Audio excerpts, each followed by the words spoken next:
Hey everybody, and welcome back to Double Your Sales Now. I'm super excited to be here today. I have the very cool, very amazing Jessica Martin. Jessica, hello. Welcome to the show. Hi, thank you for having me. I'm so excited. You've been one of our longtime listeners, so it means a lot to have you with us today and just to have you sharing your wisdom and expertise. So thank you for being here. As we record this today, it's the middle of April, and we want to be sensitive to what's going on in the world. So if you listen to this at a later date, know that we're like kind of right in the middle of the COVID-19 journey, and things are a little bit uncertain. So as we talk through this today, we're going to talk about what Jessica's been doing in her business to innovate, how she's taken it to the next level, and how she's really grown two businesses. So stay tuned for that. Grab a pen, grab a piece of paper, because you're going to want to take some notes. And hopefully you have your favorite drink. This is one of my favorite cups, Happy Campers. That's what we love, our Happy Campers. So having some tea this morning. So with that, I want to make sure you know that if you leave, not if, maybe when, right? When you leave a review, you can go to salescoachnow.com/giveaway. And we have a great prize for anyone who leaves us a review on iTunes gets this great download. So we'd love for you to get that. Also, if you haven't yet, go to salescoachnow.com/gift. We have a cool PDF. It's easy to download. It'll help you just stay motivated. It's called 6 Secrets to Doubling Your Sales. So grab that as well. Big announcement. Because of everything that's gone on, we now are offering virtual sales camp. Our April classes filled up immediately, so we're going to be offering them in May as well. So email me at contact@salescoachnow.com if you want to learn more about those. And as we move forward, we're probably going to find that this is one thing we're going to continue for our clients who live in places of the world where it's a little bit harder to get to Minnesota or California. So we will have in person, but we're going to stick with the virtual sales camps as well, which I'm really excited about. Finally, if you haven't reached out yet to let me know if you have any trainings or conferences coming up, I can do virtual summits. I can do virtual conferences. So if your sales training was going to be in person and now it's virtual, I'd love to support you with that as well. If you go to UrsulaMentjes.com, UrsulaMentjes.com, you can see all of our latest podcasts, all of our podcasts too, and all of our latest presentations that we've tweaked for this time. So we've been asked a lot to speak on how to sell in these uncertain times, and I'd love to support you or your team with that. All right, with that, Jessica, let's do this. Let's rock this pop stand, as we say in Minnesota. Jessica Martin is the owner of Martin Management and co-owner of Martin Dental, a thriving dental office in Eau Claire, Wisconsin. And she loves sharing ways to help dental offices decrease patient anxiety and make the dental experience positive for every patient. Doesn't that sound dreamy? She uses her background in psychology to get to the real reasons why patients feel anxious or fearful at the dentist, and has created tools for dental offices to remove some of the most common barriers to dental care. Jessica is also a speaker, trainer, and consultant, is on a mission to make dentistry, I can say that word, dentistry, better in so many ways. And it's been fun getting to know you, Jessica, just to see just the growth in your company, the ways that you're innovating now and as you look to the future. So let's just start with your story. Tell everybody, about the first business that you and your husband launched, and then now what you're up to in the world and how you're supporting dentists all over. Yeah, thank you, Ursula. So my husband and I purchased the practice that we run here in Eau Claire about, almost 10 years ago now. And we purchased an existing practice from a dentist that was retiring. And at some point I got kind of thrown into it, kind of by accident, as most great things occur, but got thrown into the practice to help promote it and grow it, and realized that in that people just really don't like going to the dentist, which led me to use my background in school psychology and working with kids with autism and ADHD and behavioral issues to really apply that understanding of the sensory system to the people in the dental chair and how we could make that better. And so about 5 years ago, we really started putting some new techniques and strategies in place for our patients to really see how that could impact their experience. And it blew up, and it's become amazing. So we've really perfected those strategies here in our practice and have been doing it really perfectly, as perfect as can be, I like to say, for the last 3 years. We have seen our practice completely explode. Now we're going to be expanding, hiring another doctor, building a new office, all these great things. And so now my new mission is really to share those strategies with other dental offices so that they can help patients with anxiety and obviously grow their businesses alongside of that. So amazing. First of all, congratulations. We love hearing these success stories. And I want you to think about both businesses. And within both of them, was there ever a time where you had limiting beliefs about selling versus serving your patients, right? I think especially in what you do, there can be kind of blocks of like, you know, here's what we can offer. Here are all the things that we can offer. And here's kind of what you need right now. Did you have any limiting beliefs in the dental practice? Did you have any limiting beliefs when you launched the consulting company? Yeah, I mean, it's hard to look back on the dental practice just because it has been so successful for the last number of years. But I think it's been really helpful for me to look back and to go, wow, I do remember what that was like, because now that I'm growing the consulting business, I'm kind of back in that space of, oh, this is harder than I thought it would be. And, you know, some of those doubts come up again. So for sure with growing the dental practice at first, it was kind of like, well, there's so many other competitors out there in terms of other dental offices. So how do we grow and how do we stand out for our patients? And, you know, kind of that feeling of, I remember feeling really like almost desperate. I don't like that word, but almost just like we needed patients so badly at a certain point years and years ago that I remember being like, gosh, could we have our hygienists go and, you know, talk to people at the mall and, you know, do all these things that I now think are kind of funny and crazy, but just being so like scared and you know, worried about our future and feeling desperate about getting new patients. And then once I was able to really figure out what I could do to serve patients, like you said, what we could do to make the patient experience better and make people attracted to us, then it really became something that I didn't feel as desperate about. And then it became easier to convince people to come to our office. It's kind of a weird thing. It's like when you believe in something, you know, you can convince other people to believe in it. But when you're in that space of doubt, that comes across, and it's hard to fake it. You have to really figure out ways to really truly be confident in what you're serving people with for them to believe it. Yeah. Well, you're the only one that's ever felt desperate. Wink, wink. I can feel our listeners all over the world saying, oh my gosh, I'm so glad she said that, because here you are with this super successful dental practice, 3 years, 3 years of great, great success. But I'm so glad you went back to feeling desperate and even saying like, let's send the hygienist to the mall and see what happens. Like we've all been there. Like, what do I have to do to figure it out right now?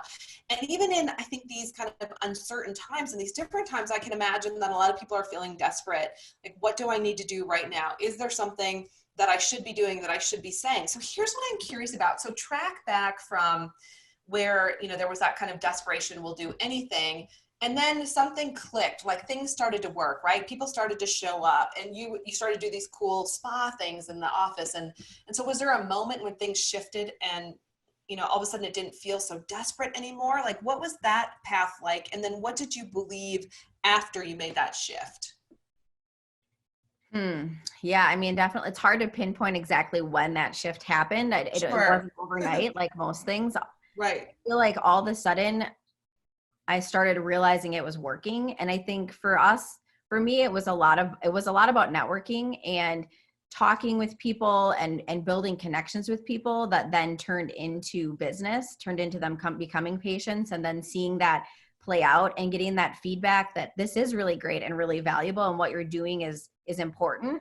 Sometimes we need that, even though we believe it to our core. Sometimes it's great to hear that from other people that become your patients or your clients or whatever. So I definitely think it took a little bit of time to feel that. But then, once that shift occurred, I know that when it clicked in my mind that the conversations I had with people had to be focused more about them and less about me, which I think is really important in any kind of relationship, that you're there to serve the other person. And then once you are able to provide some value to them, that they're going to want to help you in return and become a client or a patient or whatever that looks like. It felt more authentic, and it was easier to convert that person from an acquaintance or somebody that I was just networking with to a client or a patient. And so it's funny because that seems really easy to me now with our dental business, but I'm still struggling with that with my consulting business, like remembering that and finding ways to build those relationships. And to me, it's a little bit harder because with with our dental business, I can talk to people in our community and I can be with them face to face, which to me is a lot easier to connect versus finding different ways to do that with clients that might be all over the world. Doing that over Zoom or over the phone, that's a different animal. Mm-hmm. Yeah, it's great. And well, what's great about that is you can speak to both kinds of businesses, and it is a little bit more challenging. I want you to go back to, you said you made it more about them. Like it wasn't about me, it was more about them. Can you give us specific examples of what that would look like, or how you made those connections, or how you made it about them? Was it doing something for them? Was it sending them a referral? Like, what did you do? Yeah, I mean, I think so for the dental side of things, if I'm meeting with somebody that I'm in a networking group with, let's say, and in those relationships, I want to learn what it is that I can do to help their business grow, because that's the nature of the relationship. And with that, I don't even really need to talk about our business. Honestly, I can just mention like, oh yeah, we own a dental practice and we're a dental spa. And usually that will just elicit questions and then they're interested. And then because I have really focused on them and want to help them and have done something to try to help them, they just naturally reciprocate very easily. So I found that to be a simple way in our dental practice to grow. But with regard to the consulting, that's a little bit trickier. So, I found that with like vendors and whatnot that I'm networking, that relationship is somewhat similar. I'm trying to find a way to help them get what they need from clients or connections or whatnot. But from doctors, let's say specifically, I'm really just trying to share the information that I can with them to help them through something that they're, challenged by, and then hoping that builds that trust and rapport to then have it turn into something that can be monetized. Mm-hmm. Yeah, I think that's a great way to look at it. Like, what can you give first? And I know you have ebooks and you have videos and a lot of things that you give away on the front end to introduce yourself and to warm up that relationship on the consulting side, right before you take some of those steps forward. So for everyone who's listening, I think those are such important things. But ultimately, and especially now, like in this different time, having those connections, I think, is more important than ever. And I don't know about it's probably with the dental industry where it is right now, kind of a little bit at a standstill, right? Unless there's emergency work. How have you been reaching out inside the consulting practice just to see how you can help, or what's your strategy been there? Can I pause this really quick? I'm so sorry. Someone's at the door. Yeah. Okay, they're like, yeah. So right now it's actually really more tricky than ever because dentistry as a whole is sort of shut down right now. Most offices are closed. And so teams are at home. They're not all congregated together. So that's been a little bit tricky. I mean, normally I would offer to train a whole team or do, like a lunch and learn or some sort of way to get everybody, wrapped around the same idea. And that's not really, it's not in place right now for people. So I've really been focused on, trying to reach out to the doctors or to the team members that I might have relationships with and just check in with them and see, hey, how are things going? And how are you guys getting ready to reopen? And just trying to give them resources and ideas for what they can do right now when we are closed to be strong as possible when we can reopen, and use this time to do things that can be positive for the business, because we can certainly all sit at home right now and relax. But if we want our businesses to thrive when this is all over and to deal with all the changes that are going to be in place, we have to, I think, really be proactive right now to get ready. Yeah. And I want to talk about that. I want to come back to that. I want you to start though with, in terms of sales strategies, what are the two main sales strategies that you use to build the dental practice where you went from desperate to really having this prosperous business? Do you remember like two specific strategies you used? Two specific strategies. Well, I think for us, a lot of it was creating a niche or finding a way to differentiate. Yes. And I think any business can do that. You just have to really find what's going to resonate with your people, the people that you want to attract. Mm-hmm. So for us, being a dental spa, we're going to attract people to make income that they want to spend on Botox or cosmetic dentistry. So you have to kind of really figure out, like, who are my ideal clients and what are they going to want and how can I be known for that? So I think that was the first thing, because in our community, we're really saturated with dental offices. So we needed to find a way to stand out that wouldn't cost us thousands and thousands of dollars by, to have to get on the radio and the television and get in front of people as much. We wanted to find kind of an organic way to be that attractant. So I think that's the first thing. And then the other thing really has been networking, to be honest, like finding people that are wanting to help you grow your business, and then you help them grow their business. That is, I truly believe that's the way the world works. And we're so starved for connection, true connection right now. Like we're over connected in some ways with social media and everything else, but to have like those true relationships with people where there's authentic concern for one another's businesses, especially for entrepreneurs, because it's so isolating sometimes, to have like kind of a team of people that are rallying for you is so powerful. So let's talk about the well, first the niche piece. I think that's so important. And you guys talk about dental spa, and I think when you say that, when you introduce yourself and networking people, there's a head turn. It's like, what is that? I mean, how can we put dentistry and a spa together? So I think that's really powerful. And you're right. Every business who's listening, like you've got to find that niche. Like what makes you different? What makes you stand out? Why do people want to come to your business or work with you? And then second, networking. To me, it sounds like you've really done a great job of building power partners, really building those deep connections where you're referring and they're referring back. And what I'm curious about, because I've heard different statistics. So think about the dental practice right now and how it's really skyrocketed over the last 3 years. How many power partners would you say that you have who are really active, who refer on a regular basis, and who you refer back to, where you really have that reciprocal relationship? True power partners, gosh, I would say 10, 15 maybe. Yeah. I mean, it doesn't need to be a lot, because what's beautiful about it is that I can be in groups of 30, 40 people. And if each of them even tells one other person that then becomes a patient, like that really snowballs quickly. So I feel like it's about depth and really, honing in on how you can have that reciprocal relationship. I mean, that's the easiest way to do it, but you also can do it in a volume way too. I don't know if I'm saying that right. Yeah. It snowballs pretty quick. So of those 10 to 15, so I get like there's probably a lot that refer and then your clients refer, but of the 10 to 15, I would guess there's a top 20%. Like there's probably 5 or so that really refer on a regular basis. Is that accurate? Yeah. Oh, for sure. I was going to say even less. Like I'm thinking like 5? Yeah, a handful. Yeah. Yep. Okay. And statistically that, like everything I've read, it's the numbers tell us, and this is from Dr. Ivan Meisner, who founded BNI. He talks a lot about this. And he talked about like during the Great Recession, if you had 3 really great power partners, your business kept growing or at least didn't go backwards. And so I wanted to bring that up because for everybody who's listening, this is a great time to be building those power partner relationships. In fact, I don't know about you, Jessica, but I feel like I've never had so many calls where people are reaching out and doing, partner calls of how can we help each other, or I want you on the show, or I want, to have you come and train this event.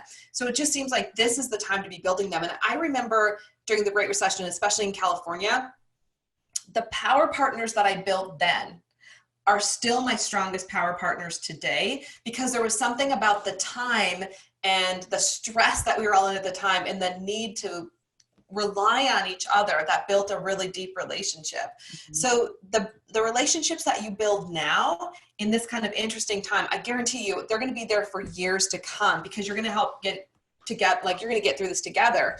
So what's your advice there on how have you been successful? Like think of those 3 referral partners, the top referral partners that you have. Like what helped you develop those relationships? Do you see them regularly at networking groups? Do you have conversations in past times? Did you have coffee with them? Like how did you build that strength in the relationship?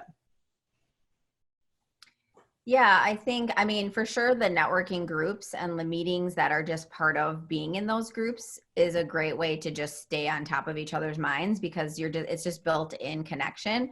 But I think also just most of those people are people I truly like and that I would maybe be friends with outside of that. So it's like finding those people that you really click with is going to be the way to truly authentically be able to help one another. Not that you have to be best friends with everybody, but I think it just comes more naturally when you truly can go, wow, that person's incredible. And yeah, I want to do everything I can to help them. So I think just finding those people that you really are going to enjoy collaborating with, and you're going to feel great about helping grow their business. It just will kind of happen more naturally, and you'll get together more often because it's fun and you get to know each other's families, and all those things will kind of organically occur.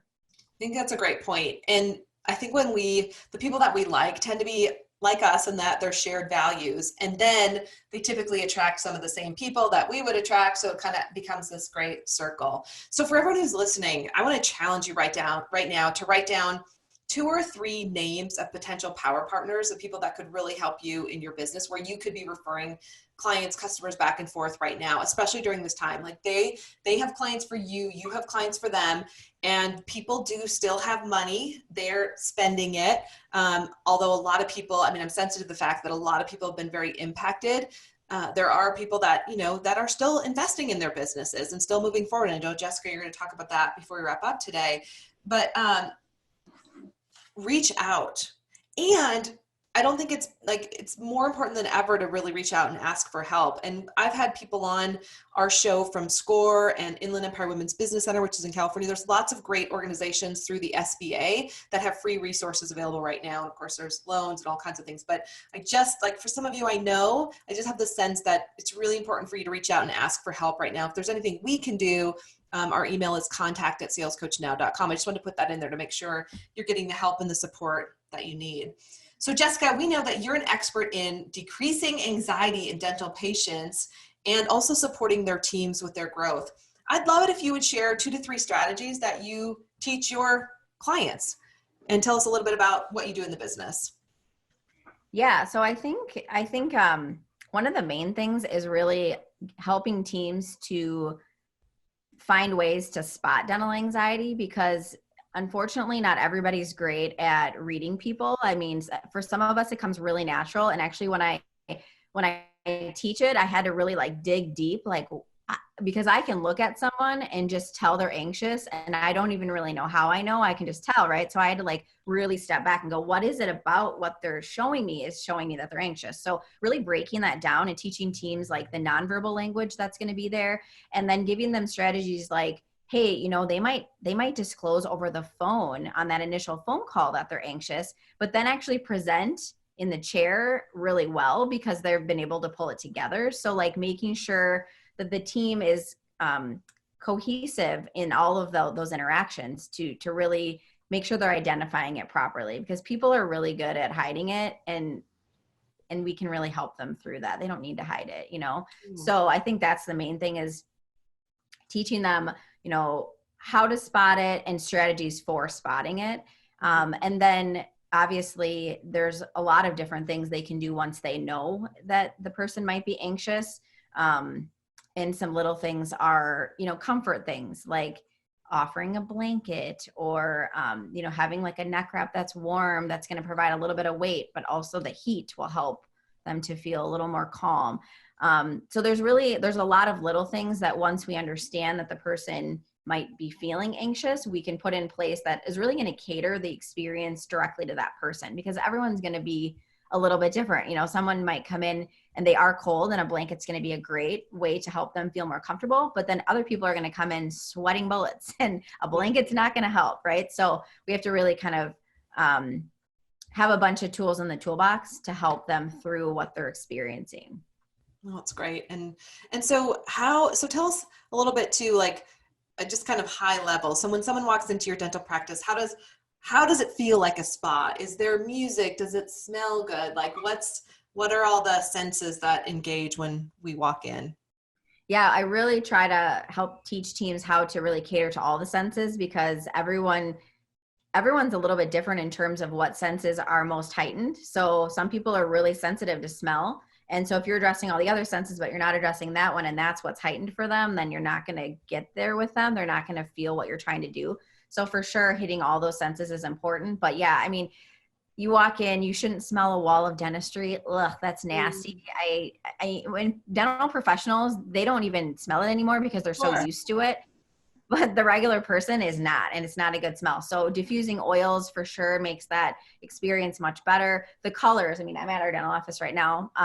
You know, they're calmer. They're not stark white, although I love white, and in decorating, I love white. But I mean, I feel like you've got to be conscientious of, does it look really clinical? Are there instruments laid out that the person's going to see that they're going to think, well, that looks pokey. What are they going to do with that?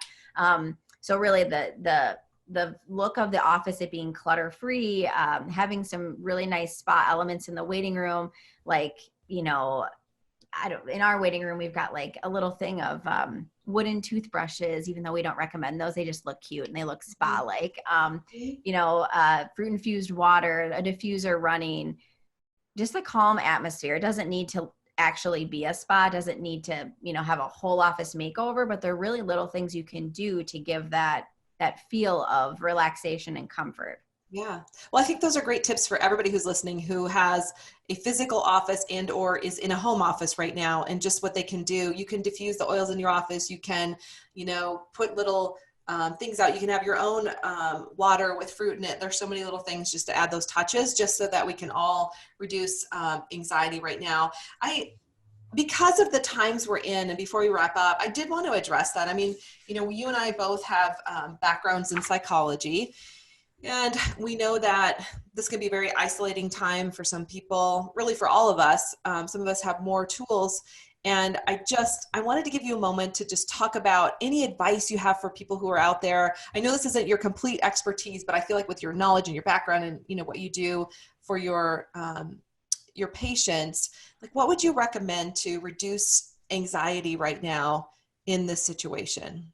Yeah. You know, I think the first thing is really giving yourself grace, because we're all living in a crisis right now, right? So you're working from home maybe, or you're homeschooling your child, or the things that you're doing right now aren't normal. So give yourself the grace to not always feel normal. Like that's normal. That's our new normal, right? Yes. So I think that's the first thing, to not expect perfection, because if you push yourself to, you know, try to get through this with flying colors and being amazing and doing all these amazing things, that's awesome if that's authentic for you. But if you're struggling at times, you've got to let those moments happen and cry the tears, or, you know, word vomit on a good friend over Zoom, or whatever you've got to do. But don't suppress those emotions, because they're there to help you, and you've got to work through them.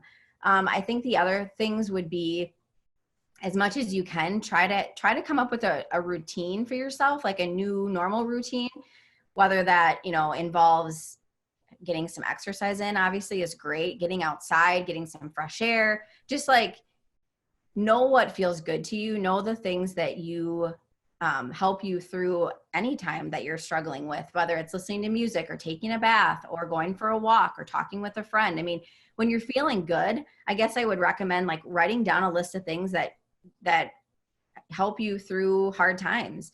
And then when you are having those hard times, sometimes it's hard to identify those coping strategies when you're in the hard time. So if you can write them down for yourself and then reference them when you're having a hard time, then it's like easier to go, oh yeah, I should do that. I'll try that out, right?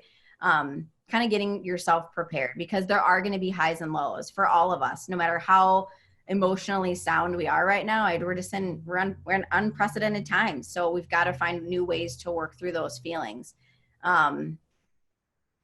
Yeah, I mean, I was going to say, like, obviously we're in the dental world, so brush your teeth every morning. Like, it's simple, but like, you know, you don't have to put makeup on every day or do your hair every day or put on like normal pants, but like, just take care of yourself enough to like feel human, because it's hard to feel good when you don't take care of yourself, you know? Yeah.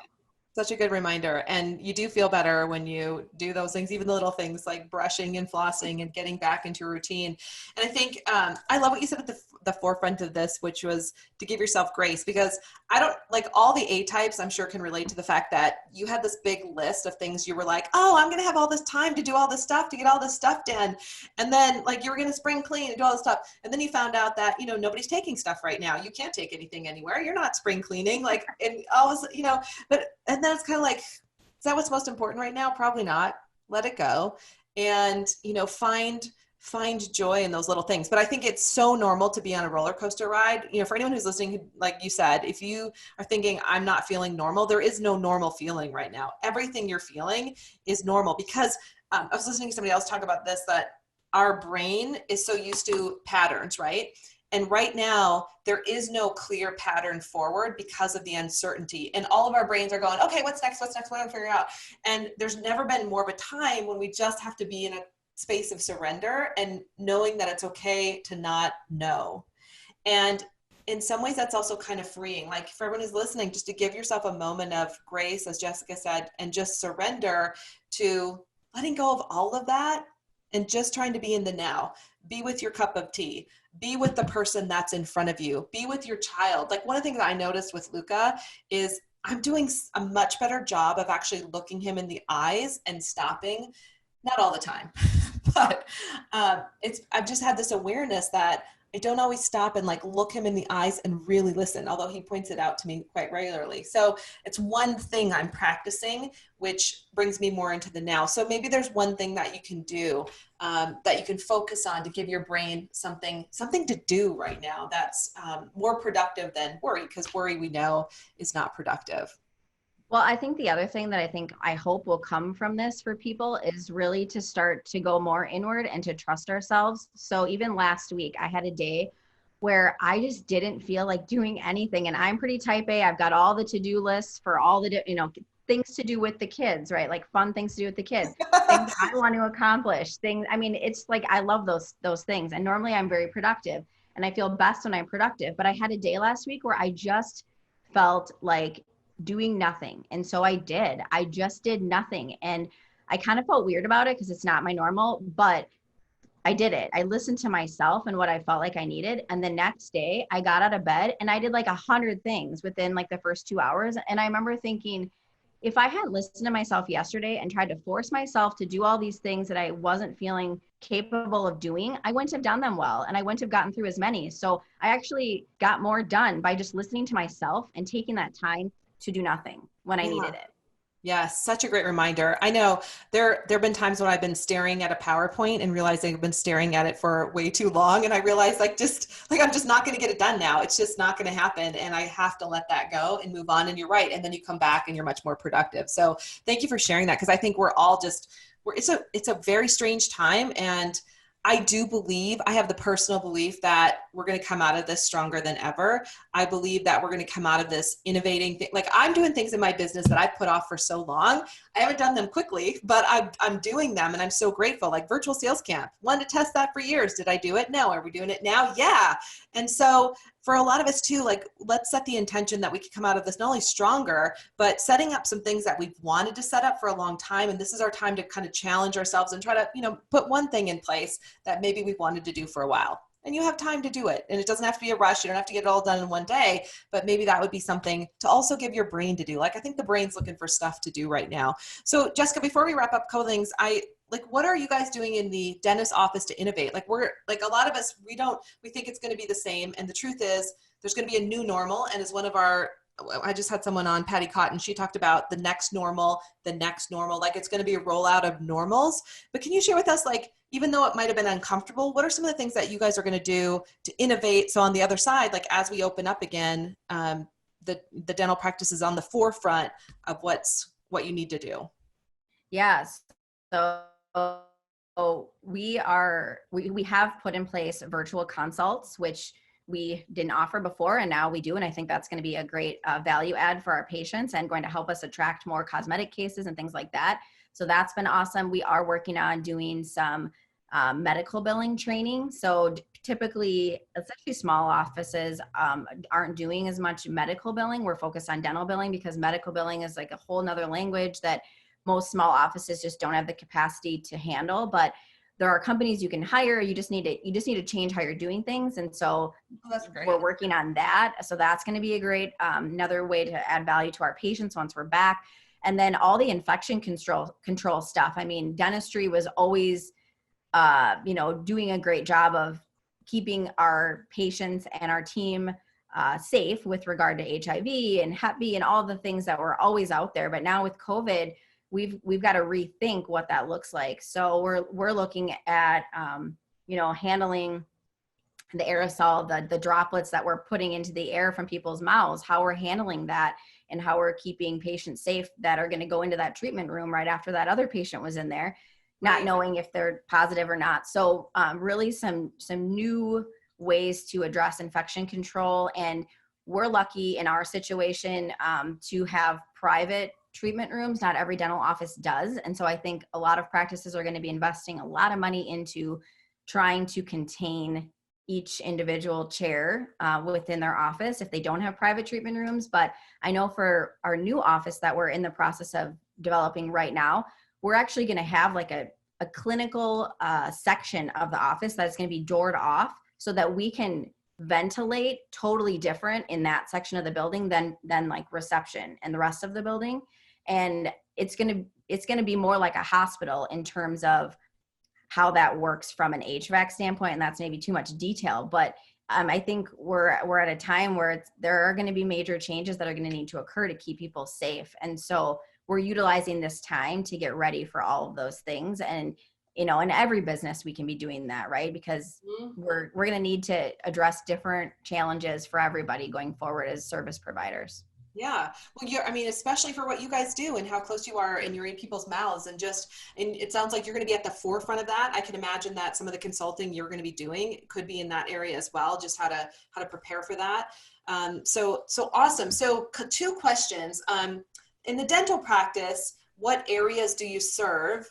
The truth is now that you're doing virtual consults, like someone could drive quite a ways to work with you. They could do an initial virtual and then come and work with you. So what area do you serve there? And then talk a little bit about how to find you there, and then talk a little bit about the consulting business, because I know you can serve nationwide plus, right? So tell us how to find you on both and who you're serving. Yeah, so dentistry wise, we can serve any patient that's willing to come to us in Wisconsin. So typically we see patients within an hour or 2. We do have patients that drive quite a distance to see us because we're the only office doing the things that we're doing for the patient experience. But certainly, my aunt lived in Switzerland for a while, and she flew to us to get dental care. So, we're happy to see anyone on any capacity that's willing to come to us. We can't take the dentistry to you, unfortunately. And so our website for that is martindentalec.com. That's how you would, research about our office, and you can contact us right from that website as well. And then in terms of the consulting, I can really help practices anywhere, talk with doctors in Australia and in Israel.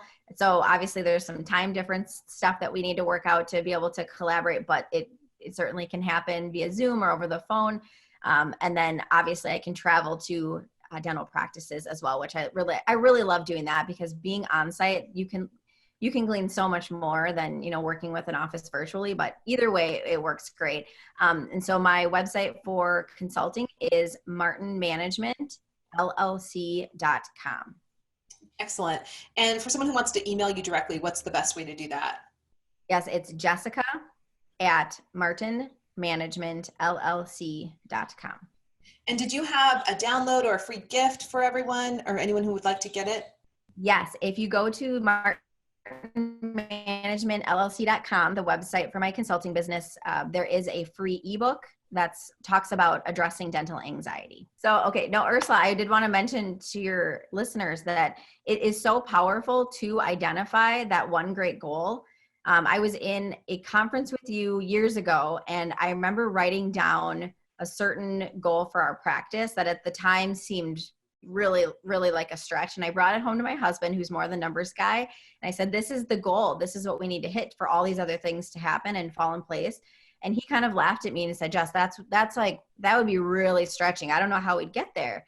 And we kind of left it there. And then we both attended another event of yours. I don't remember what it was exactly, but it was like a day retreat or something. And so he got to kind of sit and listen to you talk and be inspired. And we left there and he's like, yeah, no, let's go. Like, I think we can get there. And we figured it out. And we hit that goal without as much effort as you would have imagined, because it seemed like such a stretch, but just having that thing to pinpoint was really powerful. And now we can look back and kind of laugh that we thought that was going to be hard to get to, or that would be like this huge mountain to climb, because we hit it and now we're way above it. But I think it's important for people to really hone in on that.